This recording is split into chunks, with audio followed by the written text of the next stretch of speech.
Tingnan natin kung makakakit. Ayan. Ganyan po sila. Ayan, may bangus. Dito, ayun, kasbigan. Mahirap po kasi daan. Oh.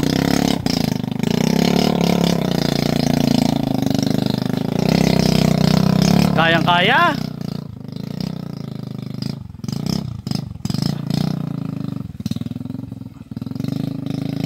Oh, di ba? Sa isang hito po kasi magkakasya na yan sa 3 pamilya. Dahil yung isang hito minsan 8 kilo, 10. Kaya 3 pamilya kasya na yan. Ganda talaga dito sa ano, sa sitio. Kasi green na yung kapaligiran. Ngayon, pakikita ko sa inyo yung ano, yung ginawa nila. Ang ganda nga eh. Naglagay sila ng mga bakod-bakod. Tapos may mga punong ano lang, aratilis, mga ganun lang. Ayan o. Mula dito sa bahay ni Nelson hanggang dun sa bahay ni Bernard may ganyan. Ewan ko ba't sila naglagay niyan. Nakakatuwa nga kasi marunong silang magayos sa ano kapaligiran nila. O, diba? Ano yan?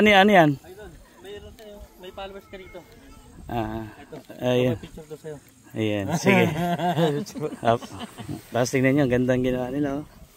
Nagbakod. Mula dun hanggang ano, hanggang baba. Diba? Tapos may mga ilaw naman sila dito sa labas. Kaya maganda rin kahit sa gabi sa sitio. Ayan si Michael. Oh, ganda. Ikaw lang walang bakod ka la. Lahat sila nagbakod ah. Ayan. Kanya-kanya na silang lote eh. Ayan. Tapos dito nyo matatagpuan yung mga artistahin. Ito. Ayan. Ayan. Si kasama natin si Aitas Princess, Nicole, si Patrick, Leo TV Vlog, saka si Kuya Adventure. Nagmi-meeting po kami. Nagmi-meeting sila. Tapos dito nyo na makikita si Adan Adventure TV 2. Si Let's Go, ay si Tabuena Channel. June Channel. Si June Channel. Si Inoy. Saka si, ano pangalan nito? Alfred. Ayan, si Bernard. Ito, pinsan ni Bernard. Ay, pamangkin ni tatay. Bakit pamangkin ko na rin yung nanay niya. Si Angel Nuts TV Vlog. Si tatay. Saka si Tata Lebe. Yung mais natin, ayun, maganda na oh. Gumanda rin pala. Hindi pa anak noon. Una, malungkot na. Malungkot na?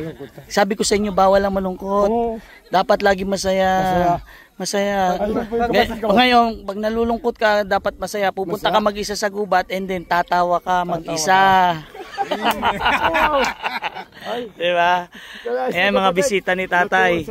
Ayan. Pag hindi pa nilatnan niya, malungkot yung mais. Wala na tayong pag-asap. Sabi ko, malungkot mo eh. Binalagyan ko ng guano eh. Tapos saka binilang ko sila ng pang-spray. Pang-spray sa abono. Eto Kuya Angel, wala pa ako dito. Taniman na nila to. Pero ang tinatanim nila dito, palay lang. Lahat yan, puro palay. Kamote. Gabi. Kumbaga, nung dumating ako dito, taniman na talaga siya. Kaso nga lang, nung dumating ako, binigyan ko lang sila ng pananim na mais, sitaw, tapos meron din kami dyan sili. Yan, tapos bumili, ako na rin bumili ng pananim na gabi kasi binibili yung binhi niyan eh. Kaso lang init. Init. Kaya ilan lang inabuhay pero marami pa rin. Meron pa dun sa taas gabi. Saka dun. Idol. Diba? Kaya kami bumaba ni tatay sa ibaba. Nung matano ko mais, kasi nung nakaraan tayo manggaling dito, napakatamlay mababa. Malungkot. Nung matano ko, berde. At nagkatanawan kami ng ngiti. Kaya inaya ko sa ibaba. Halika ka ako tatangat.